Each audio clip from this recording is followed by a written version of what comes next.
Қымбатты ауылдастар, көктем келіп, жер-жерде ауыл шаруашылығын тыныс тіршілігі басталғалы тұр. Көктем өте қысқа мезгіл біздің ауылда. Былай айтқанда, жартысы қыс, жартысы жаз. Аспаннан бұлт тараса, жадырап күн шыға келсе, жаз деген бір-ақ күнде шыға келеді. Сондықтан қысқа мезгілді пайдаланып қалуымыз керек. Қыстай бізде ұйымдастырушы топ жатқамыз жоқ. Бірінші нәтижелері бар, оны кейін таныстырып жатармыз. Ары қарай жалғастыру жұмыстары жоспары қозғалып жатыр. Ауыл десе, туған ел десе, шын жүрегімен, ниетімен, ісімен көрсететін азаматтар бар, шетінен шығып жатыр. Ауылға кіре бергенде елді, жерді сағынып, мен де осыған қатынасып едім. Мен де анау өскен шыршаны салып, оны тамырландыруға көңіл бөліп едім деп, жолдас жорасына, құда жекжатына, ұрпағына айтса, өзінің жақындарымен сая жолда келе жатып, шығып бара жатып, тоқтап, суретке түсіп, сусын ішіп, көлеңкесінде тамашаласа, қандай керемет. Шыршамыз әуелеп, ақ қайындарымыз күзде саралтындай жанып, ақ терегіміз топылдайды ғой биіктеп, таудың шырша өскен қырлары әдемі көрінісі көзге оттай басылып, әлемде жоқ бір керемет көріністер болар еді. Төбемізден қарап, осы бізге шуақ күн сыйлаған баба әруақтарымыз бізге риза болып, баталарын жаудырып тұратын еді. Біздің игі ісімізді қолдап, сүйсіне қарап, қоршап, қорғап жүретін еді.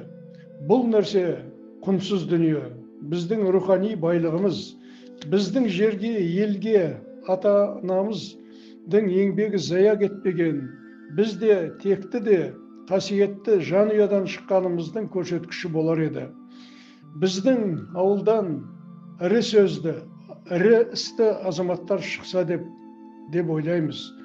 Мысалы, былтыр көпшіліктен бірге болған, елмен қатар оған қарсы бөлген, бірақ оған қарамастан, өз басынан, жан ұясынан, атынан үлес қосып, мынау Талғат Ақжігітов, Дәурен Алтыбаев, Абдул Насыр Хусайынов, Айдын Араев деген азаматтардың бүгін есімін мен ерекше атап кетейін деп тұрмын. Олардың есімі мынау мирас сая жолының тарихында мәңгілік қалатыны сөзсіз. Жерді бөліп алып, өзінің ата-анасына арнап қоршап, шыршасын барып таңдап алып, әке анасы, жанұясы, балалары жақсы көрген теректерді өз қолымен гүл теректі гүл салып, өсіріп, оны қорғап, қоршап, суғарып, келіп, әр жылы соныған төгерегін жинастырып, оны күтіп суғаратын адамға көңіл бөліп, көмегін берсе, қандай керемет дүние.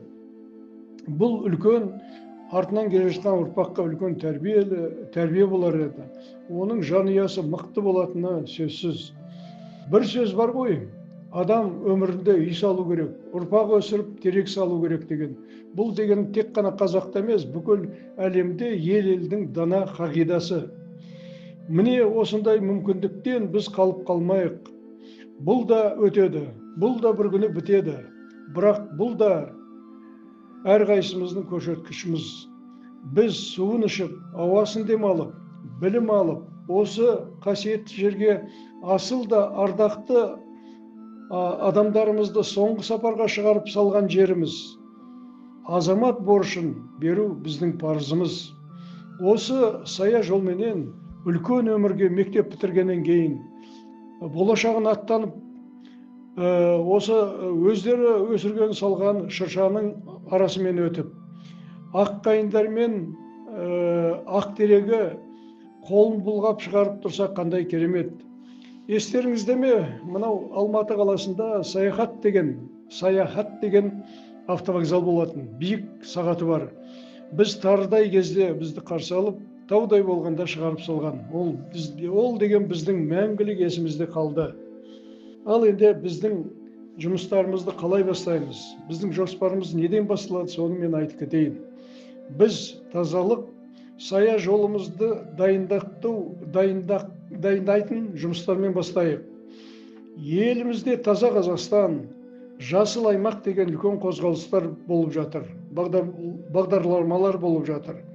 2 жыл болды. Менімше бұған біз 3 жыл бұрын бастаған қозғалысымызда әсер болған сияқты. Соны естен ұмытпайық, өйткені біз істеп жатқан жұмыс ел-елге, жер-жерге тарап үлгі болып жатыр. Ағайын, енді бұл тазалық жұмыстары 15 наурыздан 15 сәуірге дейін, 20 сәуірге дейін созылады.